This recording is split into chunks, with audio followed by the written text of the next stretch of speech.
Hello friends, आज हम आपके लिए लेकर आए हैं कक्षा 7 की पुस्तक इतिहास के। इसका जो है ये जो पुस्तक है इसका नाम है हमारा इतिहास और नागरिक जीवन। और इस पुस्तक का जो है आज हम आपके लिए लेके आए हैं पाठ 12। पाठ 11 तक जो है हमने पढ़ लिया था और पाठ 12 में है औरंगजेब का शासनकाल। तो पाठ 12 शुरू करने से पहले हम एक बार ये रिवाइज़ करते हैं कि पाठ 11 में हमने क्या क्या देखा था। पाठ 11 में हमने जहांगीर और शाहजहाँ के बारे में हमने देखा। अगर आपने पिछला वीडियो नहीं देखा तो आप प्ले लिस्ट में जाकर देख सकते हैं। और शाहजहाँ ने बहुत सारे जो है स्थापत्य कला के बारे में शाहजहाँ का काल जो है स्वर्ण काल माना जाता है। ठीक है, ये सब हमने देखा था पिछले पाठ में। और इस पाठ में आज हम जानेंगे औरंगजेब के काल में और औरंगजेब के शासनकाल से जो है मुग़ल सत्ता जो है क्षीण होने लगी थी। तो चलिए इसको स्टार्ट करते हैं, देखते हैं। औरंगजेब मुग़ल वंश का अंतिम शक्तिशाली शासक था। उसने मुग़ल साम्राज्य को दक्षिण तक विस्तार दिया। औरंगजेब विशाल साम्राज्य स्थापित करने में सफल रहा, परंतु इसी समय मुग़ल वंश पतोन्मुख हो गया था। ठीक है, तो देखते हैं औरंगजेब का शासनकाल 1658 से 1707 ईस्वी तक था। शाहजहाँ के बाद औरंगजेब 1658 ईस्वी में सिंहासन पर बैठा। शाहजहाँ इससे पहले था और शाहजहाँ के बाद औरंगजेब आया 1658 ईस्वी में। शाहजहाँ का शासनकाल हमने पिछले वीडियो में देखा, आप प्ले लिस्ट में जाकर देख सकते हैं उसके बारे में। उसने शासन की बागडोर संभालने के बाद तड़क भड़क का परित्याग करके सादगी का जीवन अपनाया। उसने मदिरा, भांग आदि के सार्वजनिक सेवन पर प्रतिबंध लगा दिया। अनैतिकता को रोकने और जन आचरण पर नज़र रखने हेतु मुहतसिब नियुक्त किए। ठीक है, मुहतसिब। उसने दरबारी नृत्य संगीत पर भी रोक लगाई, किंतु संगीत को राज्य से प्रतिबंधित नहीं किया। वह स्वयं एक सिद्ध हस्त वीणा वादक था। समारोहों के समय हरम में संगीत का आयोजन परंपरागत ढंग से होता रहा। क्या पिछली कक्षा में आपने किसी ऐसे शासक के बारे में पढ़ा है जो वीणा बजाता था? ये बच्चों से दिया गया है इसके बारे में चर्चा करने के लिए, क्योंकि यहाँ पे जो हमारी बेसिक की किताबें हैं वो पिछले ज्ञान को अगले ज्ञान से जोड़ती हैं। तो यहाँ पर देखिए उसका एक उदाहरण भी है जो पिछली कक्षा में बच्चों ने पढ़ा है, उससे जोड़ा गया है यहाँ पर। और आगे देखते हैं। मुस्लिमों से ज़कात यानी धार्मिक कर लिया जाता था। गैर मुस्लिमों से जजिया की पुनः वसूली प्रारंभ की गई। जजिया को अकबर ने समाप्त किया था। तो ये औरंगजेब के समय में शुरू हुआ और औरंगजेब को शासन ग्रहण करते ही अनेक जटिल समस्याओं का सामना करना पड़ा। मुगल राज्य में अधिकारियों की संख्या बढ़ती जा रही थी, जिनके लिए पर्याप्त जागीरें तथा वेतन की व्यवस्था होना आवश्यक था। इसके अलावा लगान भी कम मिल रहा था, क्योंकि जागीरदार तबादले की आशंका से जागीरों के अंदर ही खेती बढ़ाने में रुचि नहीं रखते थे। औरंगजेब की स्थिति एक ऐसे वैद्य की समान थी जिसके पास एक अनार हो और 100 बीमार हों। ठीक है, आगे है। इस स्थिति से निपटने के लिए एक विकल्प था, दूसरे राज्यों को अपने राज्य में मिलाकर अपने राज्य का विस्तार करना। इसी सोच में उसने अहोम यानी असम राज्य, बीजापुर तथा गोलकुंडा को अपने अधिकार में ले लिया। पर जितना लगान इन राज्यों को मिलाने पर मिलता था, उतना ही नए अमीरों पर खर्च करना पड़ता था। समय समय पर उनके विद्रोहों को शांत करने के लिए धन, समय व ऊर्जा भी व्यय करनी पड़ती। और आगे है। औरंगजेब को जाटों, बुंदेलों, सिखों, सतनामियों और पश्चिमी सीमा के पठानों के विद्रोह के साथ ही राजपूतों एवं मराठों के साथ भी लंबे समय तक संघर्ष करना पड़ा। औरंगजेब और जाटों का संघर्ष 1669 ईस्वी में प्रारंभ हुआ तथा 1691 में उसने जाटों का दमन किया, किंतु यह विद्रोह पूर्ण रूप से शांत नहीं हुआ और जाटों का संघर्ष चलता रहा। इसके अतिरिक्त मेवात तथा नारनौल के सतनामियों ने भी समय समय पर विद्रोह किया।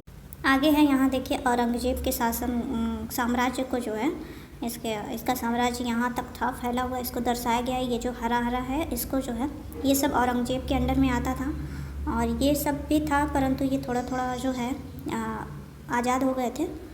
तो इसको आप पॉज करके समझ सकते हैं कितना बड़ा साम्राज्य था औरंगजेब का। आगे है। उसके समय तक मुग़ल तथा सिखों के मध्य संबंध काफ़ी बिगड़ चुके थे। सिखों की शक्ति निरंतर बढ़ती जा रही थी, जिसको रोकने के लिए उसने पंजाब के मुग़ल अधिकारियों को आदेश दिए। मुग़लों की सेना तथा सिखों के गुरु गोविंद सिंह के नेतृत्व में युद्ध हुआ, जिसमें सिख पराजित हुए। इसके साथ ही औरंगजेब को पठानों से भी जूझना पड़ा, जो अपना स्वतंत्र राज्य स्थापित करने के लिए प्रयत्नशील थे तथा अंग्रेजों ने भी इन्हें समाप्त करने का संकल्प लिया। इसने कूटनीति और दमनकारी नीति अपनाकर सन 1678 ईस्वी तक पठानों का विद्रोह समाप्त कर दिया। और औरंगजेब को राजपूतों का भी सामना करना पड़ा, जबकि उसे स्वयं राजगद्दी प्राप्त करने में अनेक राजपूत सरदारों का सहयोग प्राप्त हुआ था। उसने राजपूत राजा जय सिंह तथा जसवंत सिंह आदि को उच्च पद तथा मनसब प्रदान किए, किंतु मारवाड़ के शासक जसवंत सिंह की मृत्यु के बाद उस राज्य के उत्तराधिकारी के पद को लेकर औरंगजेब तथा राजपूतों के संबंध खराब हो गए। अतः राजपूत मुगलों के विरुद्ध हो गए, जिसका मुगल साम्राज्य पर अच्छा प्रभाव नहीं पड़ा। मुगल सेना को शिवाजी से भी टक्कर लेनी पड़ी। शिवाजी ने कई बार मुगलों की विशाल सेनाओं को हराया। इन टक्करों में शिवाजी छापामार युद्ध का सहारा लेते थे।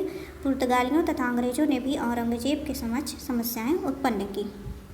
आगे है, पुर्तगालियों ने बंगाल की खाड़ी में जहाज़ों को लूटना प्रारंभ कर दिया तथा चटगांव यानी बांग्लादेश को अपना केंद्र बनाया। बांग्लादेश में है ये चटगांव। अतः वहाँ मुगल सेना भेजी गई, जिससे चटगांव को अपने अधिकार में कर अन्य राज्यों को भी मुगल साम्राज्य में मिला लिया गया। पश्चिमी समुद्री तटों पर अंग्रेज भी उपद्रव कर रहे थे, अतः औरंगजेब ने उनके इस उपद्रव को भी समाप्त कर दिया। अगला है, मुगल साम्राज्य का पतन होने लगा। कैसे हुआ उसको देखते हैं। औरंगजेब की मृत्यु के बाद मुगल साम्राज्य का तेजी से पतन हुआ। मुगल दरबार सरदारों के बीच आपसी झगड़ों और षड्यंत्रों का अड्डा बन गया और शीघ्र ही महत्वाकांक्षी तथा प्रांतीय शासक स्वतंत्र रूप में कार्य करने लगे। साम्राज्य की कमजोरी उस समय विश्व के सामने स्पष्ट हो गई, जब सन 1739 में नादिर शाह ने मुगल सम्राट को बंदी बना लिया तथा दिल्ली को खुलेआम लूटा। 1739 में नादिर शाह का आक्रमण हुआ था और यही मयूर सिंहासन भी लूट कर जो है लेके गया था ईरान। और मयूर सिंहासन के बारे में पिछले पार्ट में हमने पढ़ा था। आगे बढ़ते हैं। मुगल काल में वाणिज्य तथा व्यापार का विकास हुआ, परंतु इस काल में मुगल सरदारों की विलासिता भी अधिक रही। प्रशासनिक स्तर पर व्यापक असंतोष और भेदभाव फैला। इससे जागीरदारी व्यवस्था में गंभीर संकट पैदा हो गया। अधिकतर सरदारों का यह प्रयास रहता था कि वे अधिक आमदनी वाली जागीर हथिया लें। इस कारण मुगल प्रशासनिक व्यवस्था में भ्रष्टाचार बढ़ता गया। सरदार स्वाधीनता की कल्पना करने लगे। मुगल प्रशासन बहुत हद तक केंद्रित था और इसकी सफलता सम्राट की योग्यता पर निर्भर करती थी। योग्य सम्राटों के अभाव में वजीरों, सरदारों तथा मनसबदारों ने उनका स्थान लेने की चेष्टा की, जो कि मुगल साम्राज्य के पतन का एक कारण बना। राजनीतिक क्षेत्र में औरंगजेब ने कई गंभीर गलतियाँ की। उसने मराठों एवं राजपूतों को मित्र बनाने की बजाय उन्हें अपना दुश्मन बना लिया। और आगे है, औरंगजेब की मृत्यु तक मुगल राज्य दक्षिण तक फैल चुका था। पूरे साम्राज्य का नियंत्रण उत्तर भारत से ही होता था। बहुत दूर होने के कारण दक्षिण भाग पर प्रभावशाली नियंत्रण रखना संभव नहीं था। इसके कारण दक्षिण भारत के राज्य अपने को स्वतंत्र कराने के लिए प्रयत्नशील रहते थे। मुगल साम्राज्य के पतन का कारण यूरोपियों का भारत में आगमन भी था। पहले उन्होंने भारत से व्यापार करने के लिए मुगलों से इजाज़त मांगी, परंतु धीरे धीरे उन्होंने भारतीय राजनीति में दखल देना शुरू कर दिया और भारतीय राज्यों में अपना प्रभुत्व स्थापित करने लग गए। धीरे धीरे उन्होंने भारत में अंग्रेजी राज्य की स्थापना की और 200 वर्षों तक भारत में शासन किया। और इनके शासनकाल को हमने कक्षा 8 की पुस्तक में इतिहास में देखा है। अगर आपने नहीं देखे पिछले वीडियोज़, तो आप अंग्रेज़ों का पूरा शासनकाल और उसकी शुरुआत कैसे हुई और उसका अंत कैसे हुआ, इन सब के बारे में आप जो है कक्षा 8 की पुस्तक जो इतिहास की है उसको आप प्ले लिस्ट में जाकर देख सकते हैं। आगे है, इसके अलावा नादिर शाह और अहमद शाह अब्दाली का आक्रमण भी मुगल साम्राज्य के पतन का कारण बना। नादिर शाह फारस यानी ईरान का शासक था। उसे ईरान का नेपोलियन भी कहा जाता था। भारत की अपार धन संपदा से आकर्षित होकर सन 1739 ईस्वी में मुगल बादशाह मोहम्मद शाह के शासनकाल में उसने भारत पर आक्रमण किया। नादिर शाह ने किसके शासनकाल में आक्रमण किया? मुगल बादशाह मोहम्मद शाह के समय में, ठीक है, 1739 ईस्वी में। नादिर शाह भारत का कोहिनूर हीरा एवं तख्त ताउस सहित अनेक कीमती सामानों को लूट कर अपने साथ ले गया। कोहिनूर हीरा जो है वो मयूर सिंहासन में लगा हुआ था। वर्तमान समय में कोहिनूर हीरा ब्रिटेन की महारानी के मुकुट में जड़ा है। आगे है, मुगल साम्राज्य के पतन के मुख्य बिंदु कौन कौन से हैं? मुगल साम्राज्य के पतन के निम्नलिखित कारण हैं। उत्तराधिकार के लिए होने वाले युद्ध में अपार धन एवं शक्ति नष्ट होती थी। सम्राट के कमज़ोर होने से प्रांतीय गवर्नर शक्तिशाली बन गए और वे सम्राट के विरुद्ध विद्रोह कर देते थे। अगला पॉइंट है, मुगल शासन के अंत तक राजकोष में न तो अधिक धन बचा था और न ही जागीरें। अधिकारियों को वेतन देना कठिन हो गया था। जमींदार असंतुष्ट होने लगे, अतः इनका सरदारों से संघर्ष आरंभ हो गया।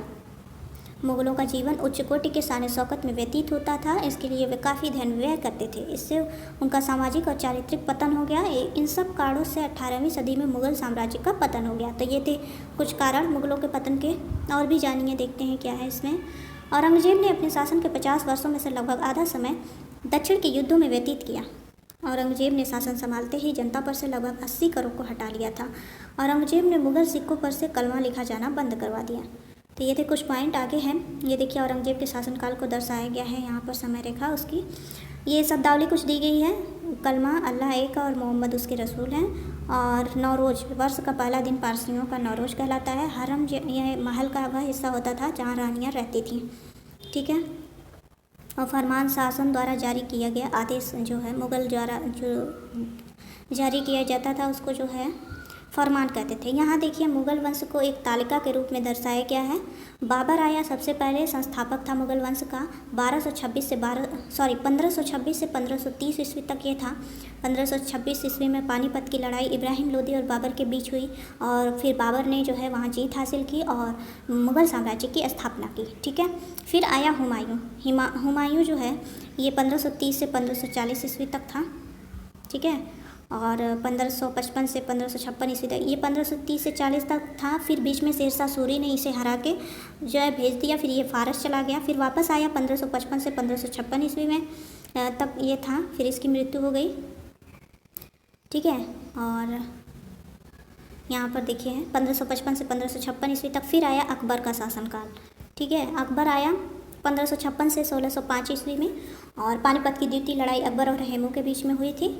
और जहांगीर फिर आया 1605 से 1627 ईस्वी तक। फिर आया शाहजहां 1628 से 1658 ईस्वी तक। और फिर अंतिम जो सम्राट था वो था 1658 से 1707 ईस्वी तक। और औरंगजेब के बाद जो है मुग़लों का अंत होने लगा और इसे अभी हमने पढ़ा इस पाठ में। और आगे हम आपके लिए लेकर आएंगे पाठ 13 जिसमें होगा मराठा राज्य का उदय और भारत में यूरोपियों का आगमन कैसे हुआ, इसके बारे में हम देखेंगे। तो उसके लिए प्लीज़ चैनल को सब्सक्राइब करें और वीडियो को लाइक करें। Thank you.